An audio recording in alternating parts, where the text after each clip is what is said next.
Jeunesse et consommation des stupéfiants, quelles conséquences sur leur santé mentale? Et on sait tous aujourd'hui, avec la jeunesse, comment ça se passe. Quand les jeunes se livrent à la drogue, aux stupéfiants, etc., ça conduit parfois au viol, aux assassinats, aux meurtres, voilà. Quel est le rôle? Parce qu'il y a même ceux qui se shootent, mais qui ne font pas tout ça, mais ça joue quand même quelque chose dans leur santé mentale. C'est-à-dire, la consommation des stupéfiants est une chose extrêmement dangereuse.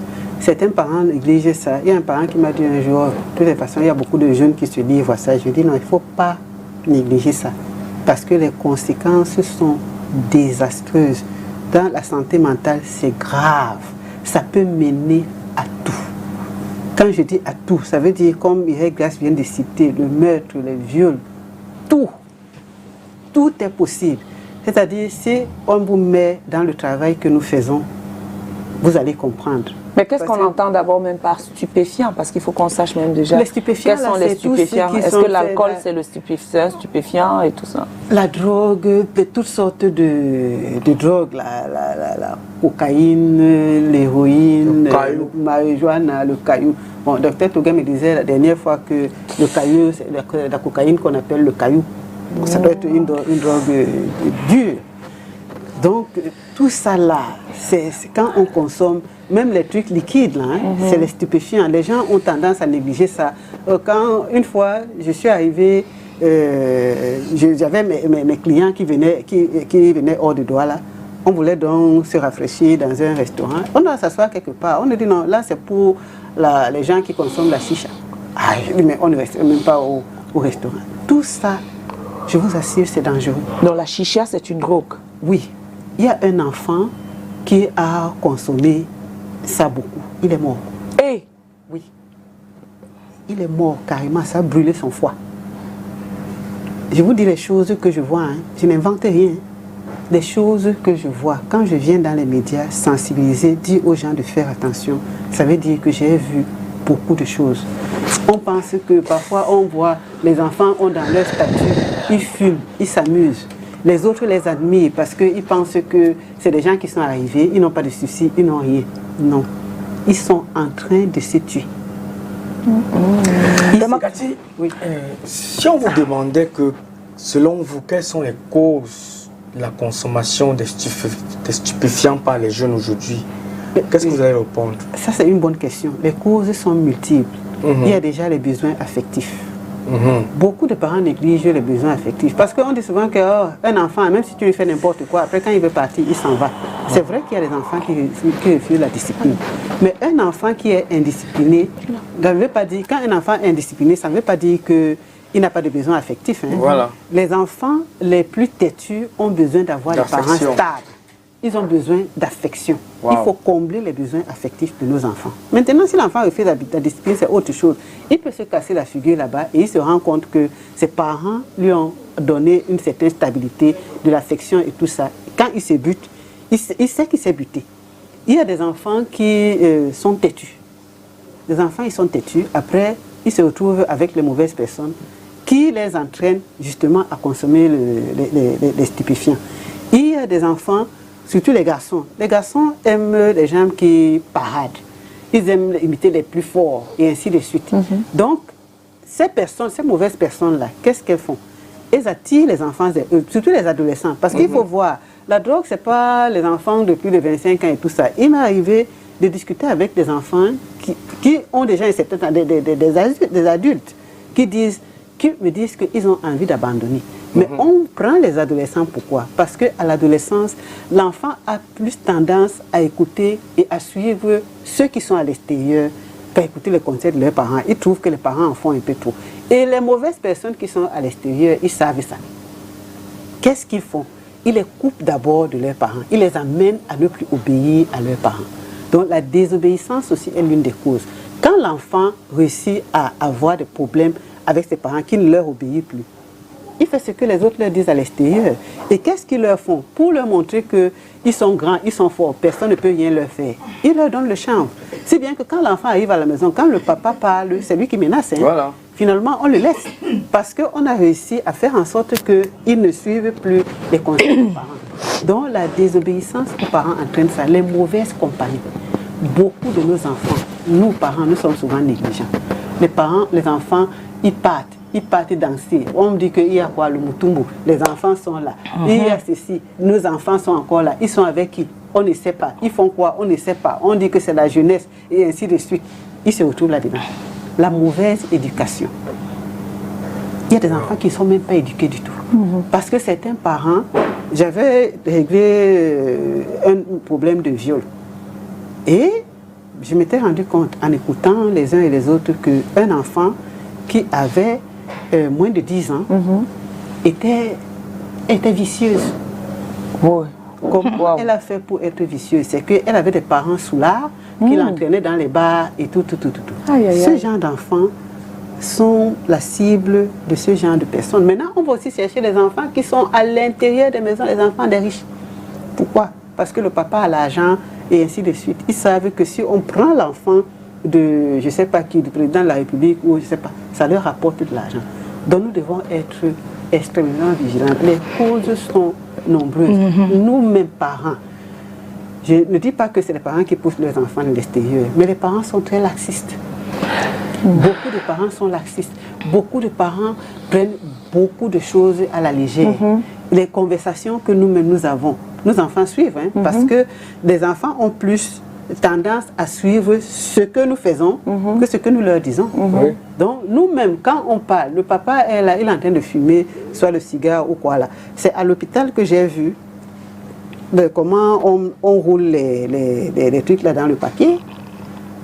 J'ai vu ça il n'y a pas longtemps dans le papier. Donc l'enfant dit qu'il va fumer.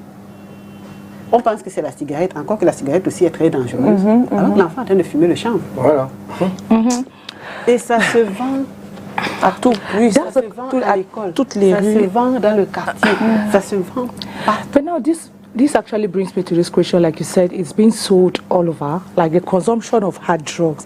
My question is it that, let's keep aside cigarette, is it that some of these hard drugs, maybe cocaine and marijuana and the rest, is it that they use it to maybe treat a particular health condition? Because I don't understand, knowing fully well that it's dangerous for consumption, especially for youth, but we still have it circulating. It's still sold. Est-ce que... Non, je dis que on sait déjà que c'est dangereux pour les jeunes. Mais on voit toujours les gens font ça. Est-ce que c'est parce que ça, on prend ça pour traiter peut-être il y a les maladies qu'on prend ça pour traiter? Non. Ça rapporte beaucoup d'argent. Les gens qui vendent ça, ça leur rapporte beaucoup d'argent parce que les jeunes, ils deviennent accros à la drogue. Addicted. Oui, ça crée l'addiction. Et quand ils sont accros, ils sont obligés d'acheter. Et là-bas, on ne discute pas. Il faut donner de l'argent. Donc ceux qui sont accros, on ne leur demande pas de venir acheter, ils viennent d'eux-mêmes. Et s'ils sont nombreux comme ça rapporte beaucoup d'argent à ceux qui vendent. On voit, par exemple, quand on suit les documentaires des chaînes étrangères, on voit que ça rapporte énormément. Et parfois, on met à l'étranger, par exemple, ce qui se passe, c'est qu'on met les petits-enfants comme les guetteurs. Et on leur donne beaucoup d'argent. Les petits guetteurs, là, à leur niveau, on leur donne beaucoup d'argent. Maintenant, quand le guetteur prend goût, lui aussi commence à consommer. À la fin, ils deviennent la cible, ils deviennent des objets de chantage des gens qui vendent. Donc, je ne pense pas que c'est pour soigner quelque chose. C'est pour amener ces enfants à être leurs esclaves. Oui, c'est des esclaves, tout fait. Donc, ils sont prêts à tout pour se procurer la drogue. Quitte à ce qu'ils ne mangent pas, à un moment donné même ils ne mangent pas. J'avais été en contact avec un jeune qui avait un très bon travail et qui fumait. Un jour, dans un hôpital, c'est le jeune qui m'appelle, il me dit que maman, je suis fatigué de ça. Et c'est lui qui a commencé à m'expliquer un certain nombre de choses. Et une fois, il sort l'argent de sa poche, il me dit j'ai mangé un poisson entier. Pour lui, c'était un espoir. Et une autre fois, il me dit regarde, j'arrive déjà à épargner de l'argent. Tout ça, c'était des espoirs. Ça veut dire que quelqu'un qui avait un bon travail, et le jeune qui a commencé à fumer, je lui demande où il travaille. Il me dit, il travaille. Mais comment tu as fait pour fumer? Il dit que j'étais très intelligent à l'école, si bien que mes parents ne se sont pas rendus compte que j'avais des manquements. Voilà. Bon, maintenant, comment il en est arrivé là? Ça, c'est autre chose. Je ne veux pas entrer dans plus de détails, mais il y avait des besoins affectifs derrière. Donc, les mauvaises personnes qui sont dehors font beaucoup de chantage. Donc, est-ce qu'on va comprendre donc que c'est un manque d'affection qui est, en fait, c'est la cause principale qui pousse les enfants, la jeunesse à se livrer aux drogues, aux stupéfiants? Ce n'est pas la cause principale. Il y a beaucoup d'autres causes, comme j'expliquais tout à l'heure. Il peut y avoir des enfants têtus, il peut y avoir des enfants qui peuvent se retrouver. Mais ils sont têtus pourquoi? Qu'est-ce qui peut occasionner justement ces têtutesses-là? Oui, sur le plan psychologique, en tant que psychologue. Les enfants peuvent se rebeller parce qu'ils sont maltraités, parce qu'ils refusent la discipline et ainsi de suite. Au niveau de l'hôpital, par exemple, ce que je vois le docteur Togem faire, quand quelqu'un arrive, il ne lui donne pas le médicament, hein. Il n'y a pas de traitement parce qu'il veut que les effets de la drogue finissent sur la personne. C'est après que moi, j'entre alors en jeu. On commence à poser des questions. Qu'est-ce qui a poussé la personne à fumer le chanvre? Parce que selon ce que lui, il m'explique. Je rappelle que Dr Togem est psychiatre. Donc, selon ce qu'il m'explique, c'est que ce que j'ai vu, il y en a qui n'ont pas besoin de traitement. Quand on résout le problème, si c'est des besoins affectifs, si l'enfant, on trouve la cause de ce problème, c'est ça qu'on traite. Si on trouve que quelqu'un, il voulait combler les besoins affectifs par exemple, on l'aide. On fait peut-être appel à la famille, on lui apporte une aide psychologique et tout ça là, il peut laisser. Mais si c'est lié à d'autres choses, il donne un traitement. Le traitement en fonction de ce qu'on découvre après. On a un malade, après un mois, il est en train de voir clair. Donc, j'apporte des informations, lui aussi il le suit. Après un mois, il est en train de voir quel traitement il faut apporter. Mais les causes sont multiples. Il faut dire que même les parents qui prennent des précautions, qui prennent des dispositions sur leurs parents pour leurs enfants, ne sont pas épargnés. Parce que des gens sont dehors, méchants. Un jour, les enfants qu'on laisse, ils sont avec des amis et ils se retrouvent là-dedans. Mais est-ce qu'il y a des enfants qui se sont retrouvés suite peut-être à un abus sexuel dans ce genre? Est-ce que ça a aussi une cause et que l'enfant a caché aux parents et se retrouve en train Tout à fait. L'enfant va commencer à cacher et puis on va lui dire, pour que tu aies le courage, pour que tes enfants ne te font rien, nous on n'a pas peur de nos parents. Qu'est-ce que tu fais?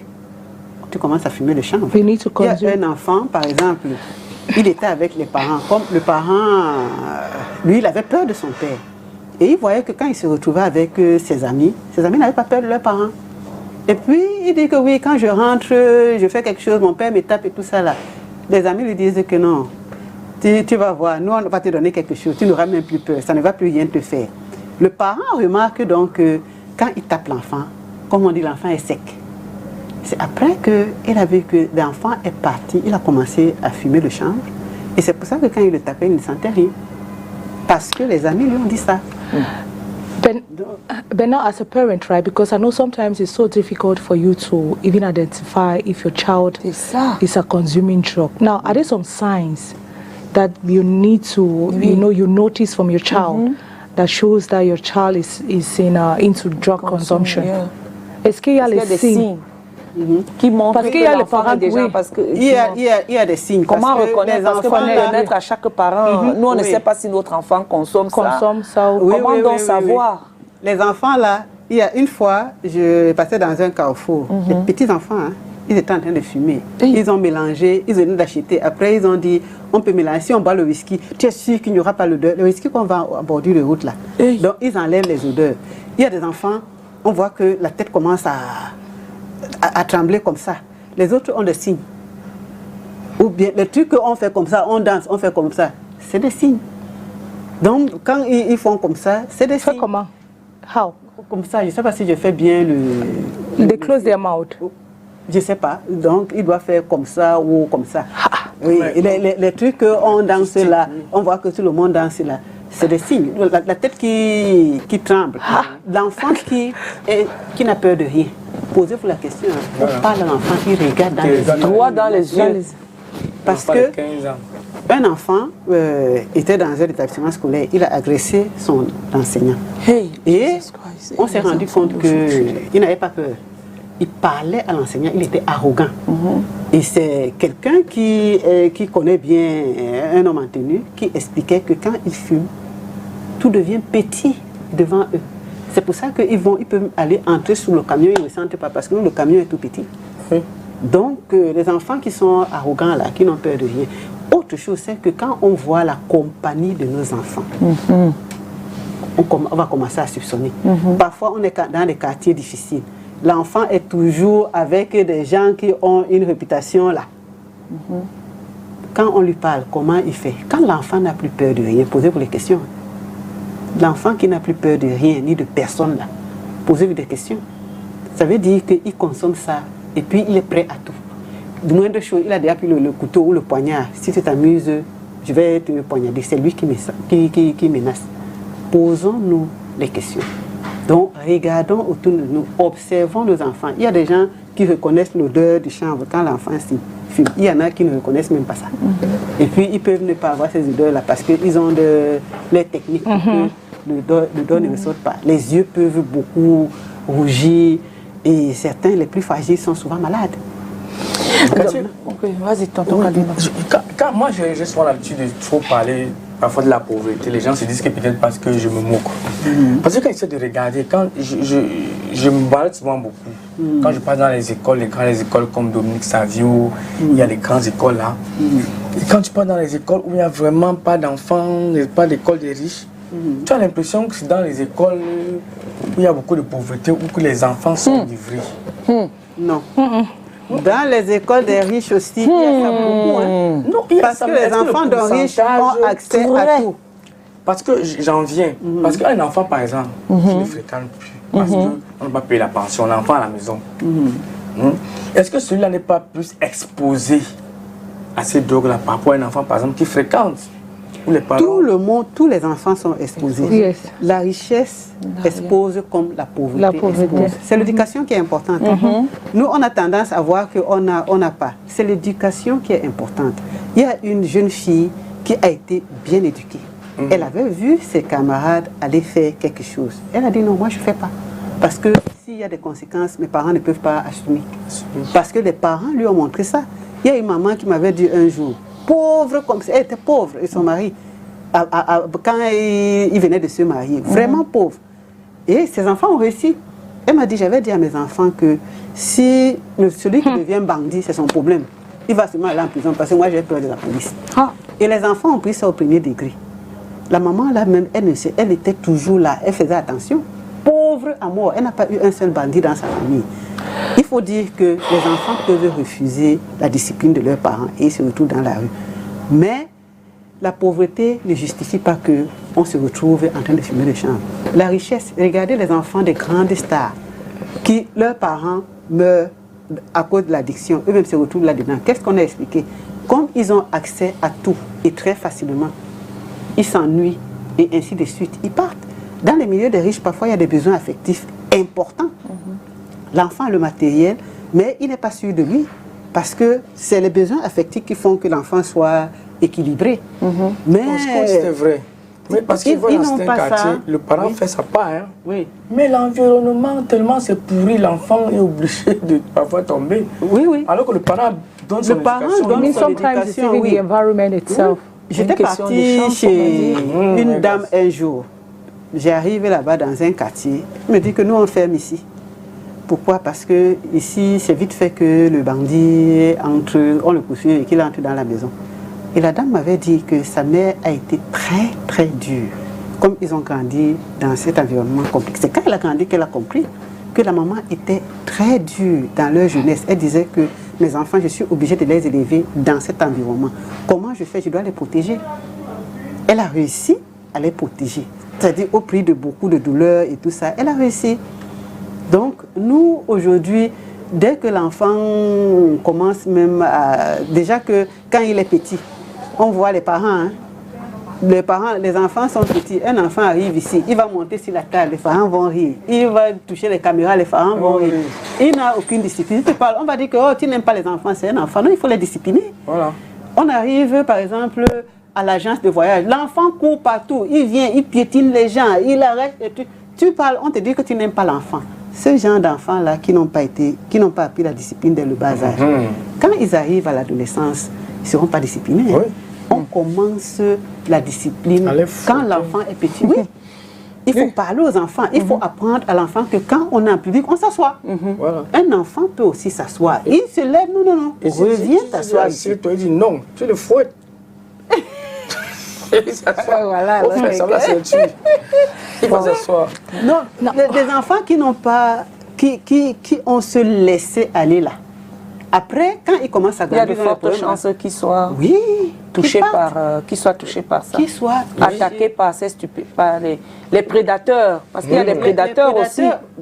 C'est des prédateurs que moi j'appelle les mauvaises personnes. Quand ils observent, ils restent, ils regardent.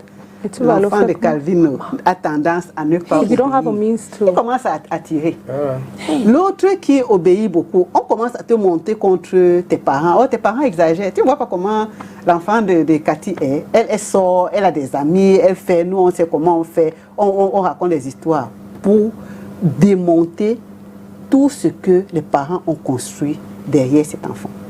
C'est important qu'on le sache, que quand on est bien éduqué, les mauvaises personnes vont démonter l'éducation qu'on nous a faite pour nous amener vers eux. Donc, on n'est pas obligé de les suivre. Maintenant, quand on n'est pas éduqué, on est la proie facile. On nous récupère facilement. Au moment où les parents veulent se rattraper, que l'enfant s'il devient trop têtu, il est déjà loin, parce qu'il n'a pas eu la base. La base est importante, ne la négligeons pas. Parce que c'est cette base-là qui va même permettre que quand l'enfant va se buter, il va se dire, oh, mon parent m'avait bien dit, il va même avoir honte. Donc c'est le parent qui avait raison. S'il n'a pas cette base-là, il n'y a même rien qui pourra le ramener en arrière, parce qu'il ne se rendra même pas compte. Il sera en train de suivre une suite logique. Ces personnes-là prennent même des enfants, même de 10 ans. Oui, aujourd'hui, on prend même les petits-enfants. Dans les écoles, qu'est-ce qu'on fait? C'est les autres enfants qui entraînent leurs camarades. Et le chantage est dans, parce qu'il y a beaucoup de chantage dans notre société. Et on réussit à nous faire le chantage comment? On dit que le pouvoir aime la tristesse. Donc quelqu'un nous met dans une position de faiblesse. Dès qu'on est dans la position de faiblesse, on commence donc à nous mettre la pression. On nous fait le chantage. Donc nous devons faire attention. Ne disons pas que parce qu'on est l'enfant de pauvres, nous on n'a pas droit à un certain nombre de choses. On cède au chantage. Non. Ou alors on est l'enfant de riches, on nous a entraînés quelque part. Il y a une histoire qui s'est passée dans un pays étranger. Des gens qui travaillaient dans des boîtes de nuit et ils entraînaient les autres pour venir faire consommer. Donc ils vidaient leur carte de crédit et après ils partaient, on les sodomisait et autres. Maintenant quand tu ouvres les yeux, tu as honte de dire que tu as été sodomisé et tout ça. Mais une femme courageuse est sortie, elle a dit non. Elle a demandé que, mais qui a vidé ma carte de crédit? C'est toi-même qui nous a donné, parce qu'il donne volontairement. Hein. Il paraît qu'il y a une espèce de drogue qu'on met dans le verre. Et un produit qu'on doit frotter sur la main, quelque chose comme ça. Donc, si on frotte la personne, elle s'oublie. Yes. Oui. Donc, ils ont fait ça. La courageuse l'a porté plainte. Elle a porté plainte parce que les autres, on leur fait le chantage. Ok, si tu parles, on sort tes nudes. Tes nudes, oui, voilà. On t'a fait ça, on t'a sodomisé. L'autre, elle-même est venue raconter son histoire. Donc, oui. Donc, il faut savoir qu'on ne fait pas le chantage à tout le monde. C'est ça. C'est clair. Anyway, I'm a little bit dumbfounded based on this drug consumption and everything, because I still want to understand. It's true that you're not in a position to maybe answer this question, but it's kind of worrisome and kind of confusing because one, I think we have center where they do lock up youths that consume hard drugs. Qui utilisent les drogues dures. Je pense qu'il y a ça. I think we have it in Buea. There is one in Buea. I don't know about Douala, if it does exist. Where les enfants qui prennent le drug, on les met, il y a un centre des tambas. Qu'on les met il y a un centre pour nettoyer, pour désintoxication. But now my question is, that is one of way of maybe helping them. But now, why should we have, like, if we're fighting, maybe if we're struggling to help our children not to consume these hard drugs, but then why is these hard drugs still in circulation? C'est vrai que c'est pas toi, c'est vrai que tu n'as pas la fin là, je n'ai pas bien compris. Non, je dis que Donc, c'est-à-dire, on est en train de bagarrer pour que nos enfants ne consomment pas la drogue. Mais pourquoi c'est encore en circulation? Est-ce que... Parce que c'est ça que je veux comprendre. On ne veut pas... on ne veut pas que les enfants consomment ça. C'est interdit même pas la loi. Mais If on voit c'est en circulation quand même. If something is existing and they sell it, maybe it's because they want people to consume. Oui, moi, là, ça regarde les autorités. Parce que I don't really, it's worrisome, honestly. Oui. Ça c'est les autorités qui doivent faire ce travail. Ça c'est pas moi. Moi, ça fait matière à réflexion. On se pose la question. Parce que nous avons des enfants. On a des enfants à bas âge, les jeunes filles comme les jeunes garçons. Mais parce que la jeune fille n'est pas épargnée. Non. Pas du tout. Parce que ce sont elles-mêmes qui sont même parfois même les plus vulnérables et les plus touchées par ces histoires de drogue. Elles sont victimes de chantage, de beaucoup de chantage. Oui ou pour un non. On est déjà dans le chantage, les menaces, les intimidations et autres. Donc, elles se retrouvent là-dedans. J'aimerais qu'on fasse une émission sur le chantage, les menaces, les intimidations, parce que les femmes en sont vraiment victimes. Pour un oui ou pour un non, on est déjà en train de nous faire le chantage. Maintenant, moi, quand je sensibilise, c'est pour que tout le monde prenne conscience, que chacun fasse son travail. Les parents vont faire le travail. Les autorités aussi vont faire leur travail. Mais je pense que les parents sont en train de faire leur travail. Oui. Maintenant, quand tu dis le travail, pourquoi c'est en circulation, ça regarde les autorités. Oui, c'est pour ça que je dis que toi, tu ne peux pas répondre à ça. It's just like, maybe it's a question I'm asking aloud. You understand? Now, the thing is, parents are playing their own part. But then, or the authorities themselves, they are arresting people consuming it, but they are allowing the same drugs to be circulating. Voilà. In the country. Ça prête à confusion. So it's kind of confusing. I don't know why, it's okay. Anyway. Peut-être que vous allez inviter un commissaire de police ou un gendarme. Ça va être très difficile. That's very difficult because I don't think they'll ever answer because I know of so many people that were arrested because of drug consumption, but now they still sell it, it's still in circulation. It's just like même les cigarettes qu'on vend. On a bien écrit, it's well written. Dangerous for the health. Oui, quand on vend comme ça, ces trucs-là, on augmente les doses de housse et de nicotine et tout ça.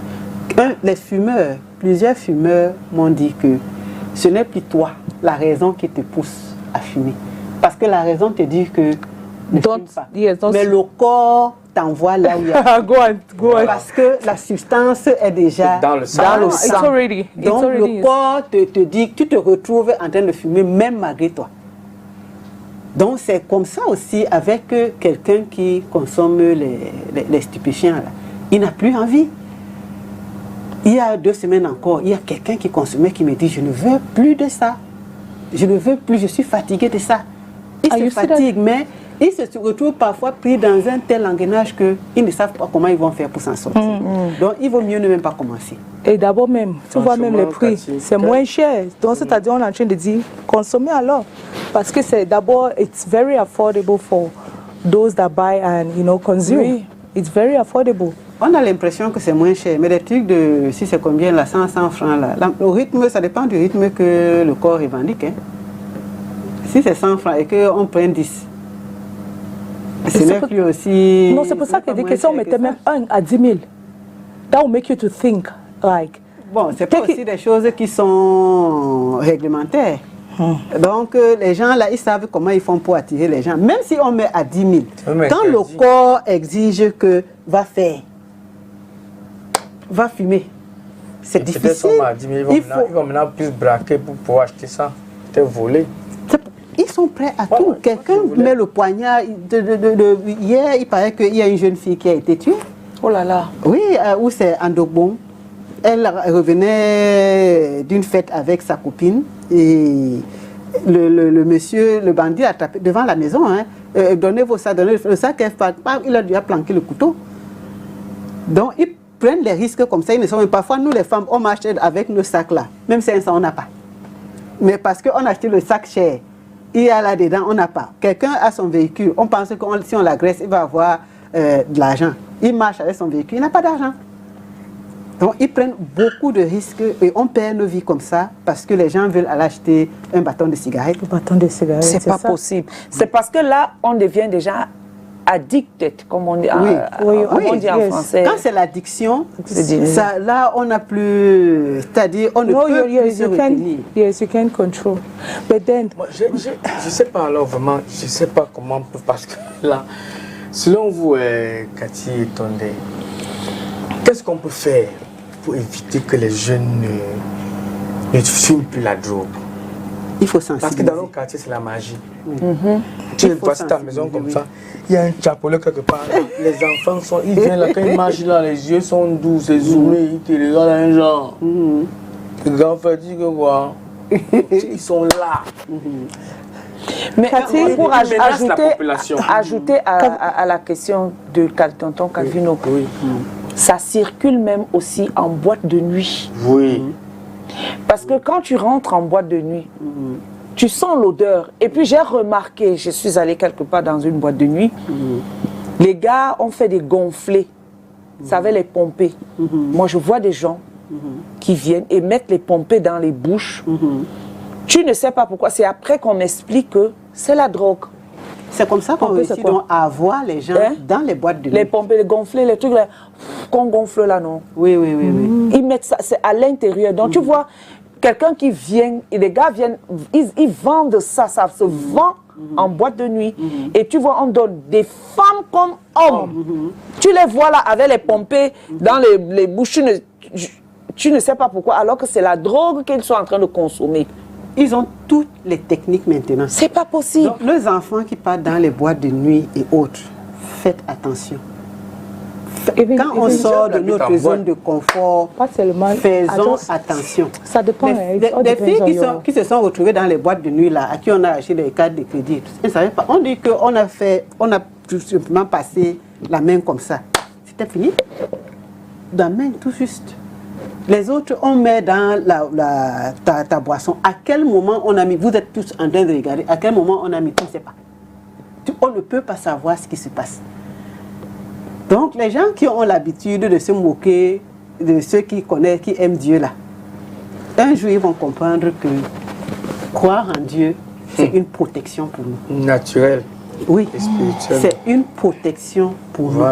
Parce qu'on dit que on interdit telle chose. La Bible nous dit que les commandements de Dieu ne sont pas pesants. C'est quand vous êtes face à certaines situations que vous vous rendez compte qu'on a besoin de Dieu dans notre vie. Moi qui écoute, si on voit quelqu'un, il s'est retrouvé en train de fumer le chanvre, maintenant pour rentrer dans sa vie, il faut écouter que la personne vous explique comment elle en est arrivée là. On se demande que est-ce qu'il ne vaut pas mieux donner sa vie à Dieu et rester tranquille. Parce que quelqu'un avait dit que le dehors, ce n'est pas un bon dehors. But Calvino asked a question. You're here to respond to his question. He talked like, what are we supposed to do in order for you to not to consume? Voilà. Il faut beaucoup sensibiliser. Beaucoup. C'est pour ça que j'avais tenu avec Mireille Grasse qu'on fasse cette émission. Parce que la sensibilisation est importante. L'éducation de nos enfants. On élève les enfants dans les quartiers difficiles. Expliquons-leur, montrons-leur les conséquences des actes qu'on pose, les conséquences de la drogue. On montre souvent ça à la télé. Les parents préfèrent regarder les histoires qui n'ont pas de sens, parler de ça, que de regarder le journal avec leurs enfants parce qu'ils disent que c'est violent. Quand on montre à la télé, écoutons nos enfants. On a montré des enfants dernièrement qu'on avait arrêté des microbes. Il y a des jeunes qui les ont reconnus. C'était des jeunes garçons. Maintenant, il faut que nos enfants voient ça. Comme ça, ils vont voir que si nous aussi on pose tel acte, on va se retrouver en train de subir ce que ces enfants-là subissent. Voilà. On va aller retrouver le Vox Pop que Thierry On a fait pour nous, pour permettre d'avoir aussi l'opinion de l'homme de la rue, l'homme dans les rues de Yaoundé. On revient pour ce Vox Pop. Eric, à toi. Merci pour la question. Bon. La consommation des drogues par les jeunes, c'est vraiment un phénomène qui prend de l'ampleur dans notre société. Et la prise de ces substances-là est excessivement nocive. Aujourd'hui, on observe beaucoup de jeunes dans les rues. Bon, ils sont visiblement instables. Bon, il y a également une montée de la violence dans nos rues, du moins dans la société, qui est sûrement liée à la consommation des drogues.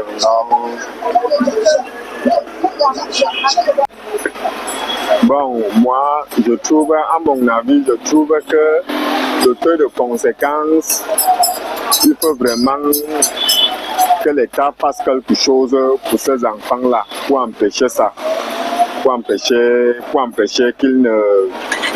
cette drogue-là. Parce que quand les jeunes prennent ça, bon, ça les détruit. Donc, à mon avis, il faut que l'État vraiment aide, trouve une solution à ça. Quels sont les exemples de conséquences que ça fait? Vous pouvez citer. Bon, les conséquences que ça fait, bon, au fur et à mesure qu'ils prennent ça, ça touche le système nerveux et ça devient très dangereux pour la jeunesse, pour les jeunes. Oui, par exemple, je vous réponds à la question. La drogue nous rend vraiment très fous. Hein? La drogue rend l'homme faible. Hein? Partout, la drogue, hein? Ça te permet de ne pas beaucoup durer dans le monde. C'est fini. Quand les jeunes prennent la drogue les détruit. Ils deviennent fous. Ils sont, ça, tu ne sais même plus, la drogue même les vieillit avant le temps. Quand un enfant de 15 à 20 ans prend la drogue, il devient comme un papa donc un papa de 50 ans, ils ne sont plus équilibrés. Pour moi, la drogue les détruit totalement. Quand nous on grandissait, on n'a pas connu ce genre de choses. On n'a pas connu la drogue, tout ce qu'ils font aujourd'hui. Hier même, je leur parlais de ça, que quelle sera la jeunesse de demain à cause de la drogue. Parce que la drogue finit, tous les jeunes sont anéantis à cause de la drogue. C'est ce que je peux dire. Ok, nous avons grandi, la drogue n'était pas facile d'accès. Pourquoi elle est si facile d'accès aujourd'hui comme ça? Moi, je ne sais pas. Qu'est-ce que je te dis? J'ai eu un frère qu'on a grandi ensemble à l'époque. Il m'a dit que il a sauté, on ne connaît pas ce qu'il a eu. On nous a dit que il a bu le comprimé des chevals. Mais moi, je ne sais pas. Quand j'étais une petite fille, enfant de 15, 20 ans, en tout cas, je viens de connaître la drogue, ça ne fait même pas 15 ans. Ça ne fait pas 15 ans que je viens de connaître, parce qu'il y a une voisine qui m'a confié son enfant. Un jour, il passait. Je lui ai dit, parce qu'on parlait qu'ils boivent les comprimés, ils appellent ça ou la taille ou c'est quoi, je ne connais pas. Je l'appelle, donc j'interviens, je le vois bizarre, parce que quand ils prennent la génération d'aujourd'hui, quand ils prennent la drogue, tu vois, ils changent totalement. Son état, il change. Bon, je lui demande, mon fils, qu'est-ce que tu as? Il me parle des paracétamol. Je lui dis que quels sont les paracétamol? Il me dit non, j'ai les paracétamol, je l'arrête. Je lui dis que tu vas me montrer. À ma grande surprise, je constate qu'il y a un comprimé emballé, on appelait ça, si c'est médic quoi ou 250 ou quoi. On me dit que voilà donc la drogue avec la couleur rouge. Je ne sais donc pas qui les produit ça. Parce que moi, je suis même dépassée. Qui les produit ça? Et je ne sais pas pourquoi dans la société, on ne cherche pas à savoir d'où sort cette drogue-là. Parce que ça anéantit les jeunes. Certes, ce serait pas parce que peut-être mes enfants n'en consomment pas. C'est pour ça que ça me fait pas mal. Ça me fait mal en tant qu'une mère. Un enfant a la licence, il prend la drogue. L'école, dont l'argent que les parents ont investi, ça sert à quoi? Tout ça, c'est dans l'eau. La drogue diminue les capacités mentales de l'individu. On va jusqu'à l'aliénation totale. Quelles sont les autres conséquences de l'âge mental qui s'accrée dans la société? Je ne sais pas, il faudrait que je réfléchisse encore plus profondément. Mais ce que je sais, c'est que la plupart des enfants qu'on trouve fous, là, qui ont des comportements hors du social, c'est l'effet de la drogue.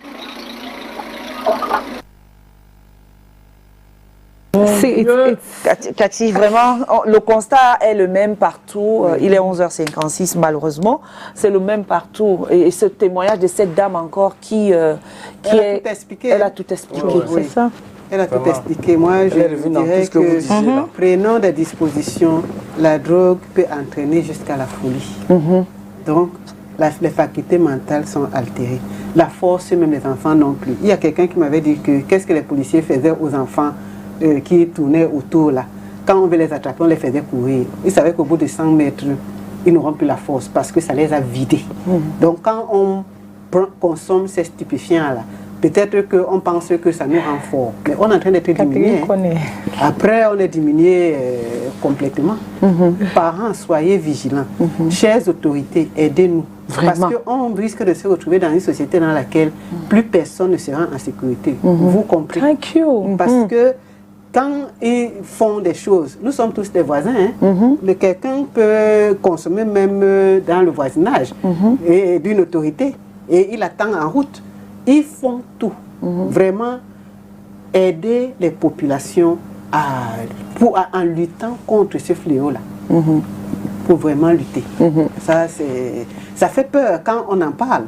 Parce que de plus en plus, le nombre d'enfants qui se retrouvent là-dedans, il faut voir ce qu'ils font. Quand il y a un enterrement, par exemple, ils arrivent, ils font les démonstrations de force et tout. Les gens ne disent rien, mais c'est des messages qu'ils envoient. Donc, soyons vigilants. Voilà. Et puis, comme Calvino a dit, il faut amener les enfants vers Dieu. Mais c'est la solution. C'est la solution à mettre la semence de Christ en les enfants. Pour que même s'ils se détournent, ils vont avoir, cette semence restera gardée, elle va germer et puis ça va revenir un jour. De toutes les façons, Cathy, ça fait froid au dos et surtout quand on entend encore des témoignages comme ça et quand j'entends encore une préoccupation de Cathy et tonton Calvino, mon cerveau est encore tellement mélangé. On est tous contre la drogue, mais on est aussi, c'est les adultes qui sortent ça et qui mettent ça en circulation. Bref, anyway, prenons soin de nos enfants, évitons, prenons soin, diminuons cette histoire de stupéfiants. Allons dans un combat contre cela, une catastrophe pour nos enfants, vraiment. Ça va freiner, ça va amener nos enfants à l'aliénation et tout ce qu'on est en train de constater là aujourd'hui. Filles comme garçons, personne n'est épargné. Merci Catherine Tonnerre et à toutes les autorités qui nous regardent. Vraiment, prenez la peine on vous supplie de faire en sorte que, même si on n'éradique pas totalement, mais qu'on éradique la grande majorité. Et en tout cas, qui vont pas, il y a un autre business que vous pouvez faire. Hein. Voilà. Il y aura business que voilà, Cathy, demain, tonton Calvino, c'est un autre jour. On se retrouve, on aura des invités. En n'en plus finir cette semaine, ce sera vraiment chargé en invités. Le mois de novembre, décembre approche, il y a plein d'événements qui se préparent et on sera ensemble toujours. Dieu vous bénisse, restez en compagnie des programmes de STV. À demain, quand il sera 10h. Et quant à Catherine et Tonnerre, on la retrouve lundi prochain. Ciao, bye bye. Bye bye.